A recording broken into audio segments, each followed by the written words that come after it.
Hey guys, how's it going? I'm sorry for the lack of videos lately. I've just been a bit busy moving rooms and sorting out new housemates and all sorts of stuff like that, and had a lot of design projects on as well, which is good in a way actually.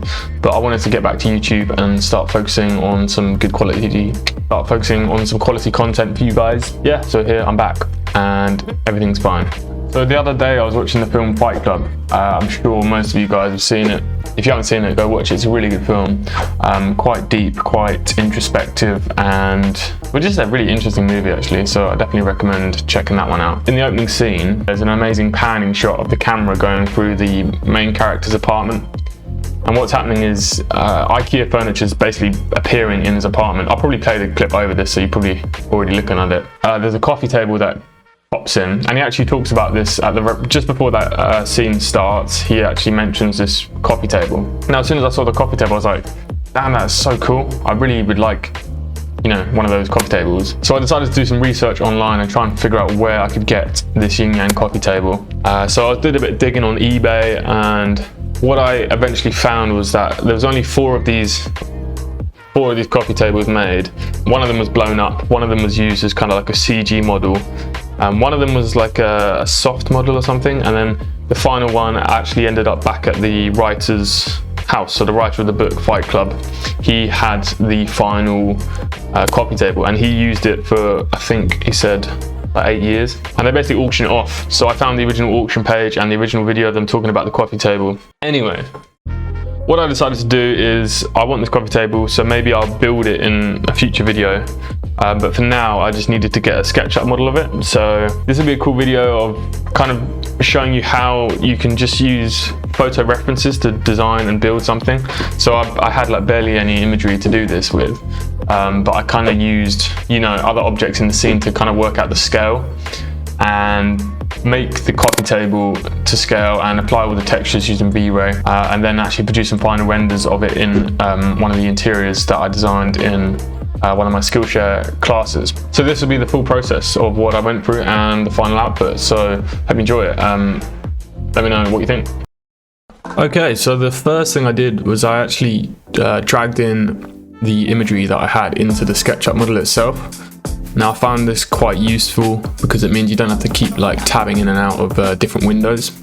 And I didn't have a second monitor at this time because I was actually working from a cafe. So this was the solution. Here I'm basically kind of working out how big this table is, and I'm kind of using the chair as a reference in that shot you just saw, trying to work out the size. And I think I went for about, it was about a meter across in the end. Next, I started to work on the yin yang sign itself, and it's actually surprisingly easy to do because it is essentially just two circles with smaller circles inside it. So once I was happy with the yin yang sign, I started applying some textures using Vray, and I spent a bit of time trying to figure out how to manipulate the texture's color because I kind of forgot how to do that, but I used the color correction part of Vray to do that. And then I started running some renders just to see what the results are and how it's looking. Now from the photos I realized that there's actually a lot of grain still showing through on the table itself, so I wanted to keep that in the renders. And then I also realized the kind of side band is a different type of wood to the top, so I changed that to that color. Here I thought the dots in the yin yang were a bit too big, so I adjusted them, but then later adjust them back to what they were. Now in the interview, the guy talks about how there's glass on the table and also there's a glass shelf in the bottom section. So here I'm just adding a 4mm piece of glass to the top of the table, and then when I run a render you'll see that it's a bit more glossy because that's obviously with that glass sitting on top. My next job was to tackle the legs, and I spent a bit of time working out how high off the ground this is. So I was just looking at those reference images there briefly to determine the height of the coffee table. And I think I go for about 350, and I adjust it. I adjust it throughout actually until it looks right. From here I could begin working on the legs, again using that kind of one reference image to try and establish the size and the shape.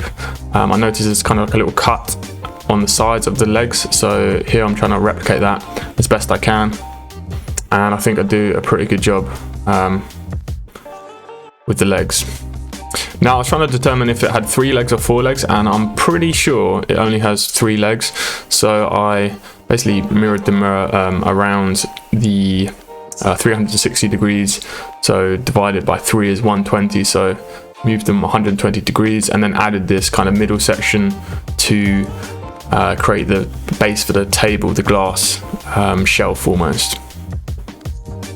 Now the legs were components, so that means when I adjusted one of those legs, they all adjusted, which was great.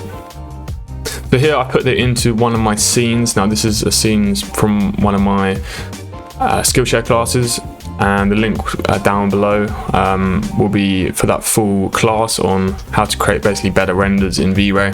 I go through every single tip there, but I'm just basically putting the table in the scene and trying to kind of replicate the view that we got in that shot from that opening scene. Here I'm just adjusting the width of the table because I noticed it's actually a bit thinner than it was originally. So just to recap, these were the original images I had to work with. Pretty basic, pretty rubbish.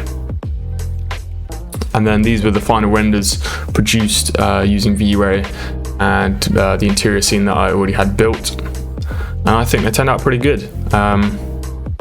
You know, I think the table looks correct. It's the correct size, correct scale. This one's a little blurry. I had the defocus on a bit too much, so it's not great, that one. But the final one where I put a few glasses on it and some books, I thought it really brought it all together. So hopefully you enjoyed that little video. I know it's pretty short and kind of random, but I just wanted to show you how you can use photos to create 3D models in SketchUp. Now, if you want to learn any aspect of SketchUp or V-Ray, I have some really good courses on Skillshare, and they'll be linked in the description of this video.